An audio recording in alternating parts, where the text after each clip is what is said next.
भारत में कोई भी जहाज आती है ना तो उसको मना करता है कि इस एरिया से मत आना। बहुत बड़ा पहाड़ है लेकिन दिखता ही नहीं है। देखो सऊदी अरब का जहाज था, उसका पेंदिए रगड़ा गया। पानी धीरे धीरे भरता है, अगर मान के चलिए यहाँ से फटा ना, इसके कारण एक बहुत बड़ा पहाड़ का निर्माण हो गया है। इस पहाड़ का नाम है, दिखता ही नहीं है लेकिन वो पहाड़ बहुत बड़ा पहाड़ है लेकिन दिखता ही नहीं है। तो ऐसा थोड़ी है कि जो नहीं दिखेगा वो नहीं है, चुरैन दिखती है सब। देखो ये वाला यूरोपियन प्लेट है और नीचे वाला अफ्रीकन प्लेट है। ये यूरेशियन और ये अफ्रीकन। ये वाला उत्तरी अमेरिका वाला प्लेट और दक्षिणी अमेरिका। ये इधर घसक गया, ये इधर घसक गया, दोनों घसक गए सब अलग अलग। इसी कारण ना जब महाद्वीपीय विस्थापन हुआ तो ये दक्षिणी अमेरिका किससे जुड़ा था, धीरे धीरे क्या हो गया, अलग हो गया। यहाँ पे अब जब अलग हुआ तो पृथ्वी के नीचे का मैग्मा निकल के बाहर आ गया। पृथ्वी के नीचे का मैग्मा निकल के बाहर है और बाहर आ गया और इस समुद्र के नीचे एक पहाड़ का निर्माण हो गया है।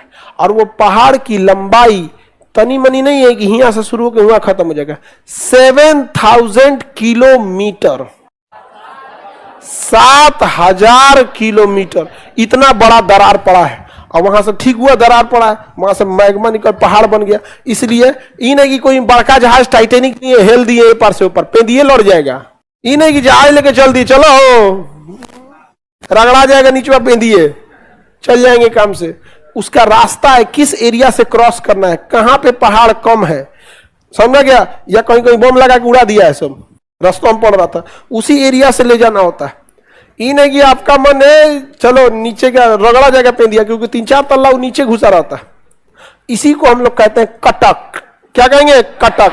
समुद्र के अंदर जलमग्न पहाड़ियों को अंग्रेजी में रिज, हिंदी में कटक। अंग्रेजी में रिज, हिंदी में कटक। ऐसे बहुत सारे कटक हर समुद्र में कुछ न कुछ पाए जाते हैं।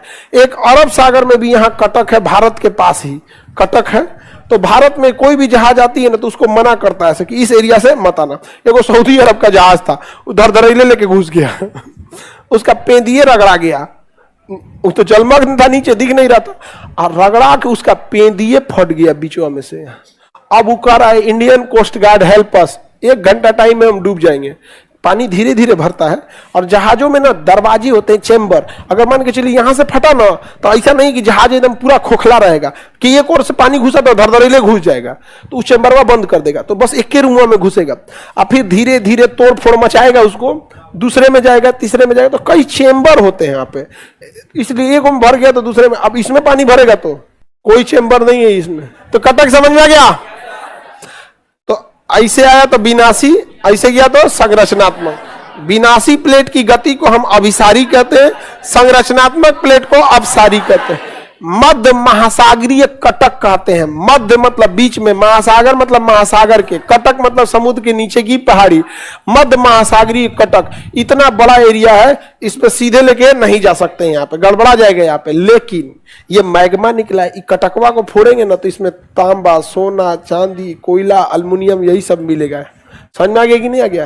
क्योंकि उल्का पिंड जो गिरा था, पहले ये हरा भरा जमीन था, उल्का पिंडवा गिरा था ना तो यहीं पे जंगल और डायनासोर थे, चपाक से मारा था, दबा गए थे सब अंदर, वो अंदर चल गया होगा। फिर ये प्लेट अलग हुआ होगा, उसी से कटक बना होगा। तो उसमें बहुत सारी संभावनाएं हैं मिलने की।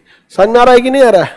बहुत सारी संभावना निकालेगा, कैसे निकालेगा, कौन जो पहले खोज दिया निकाल लेगा, क्योंकि किसी का नहीं है। इसीलिए ना बहुत ज्यादा रिसर्च किया जाता है। चंद्रयान हम काहे भेजे, वहां अगर कुछ मिल गया तो कौन निकालेगा, जो जा सकता है। तो क्या इतना पैसा फूकने की शौक लगल है। अब पाकिस्तान वाला कर, जब चांद दिख ही रहा है तो जाने की जरूरत क्या है।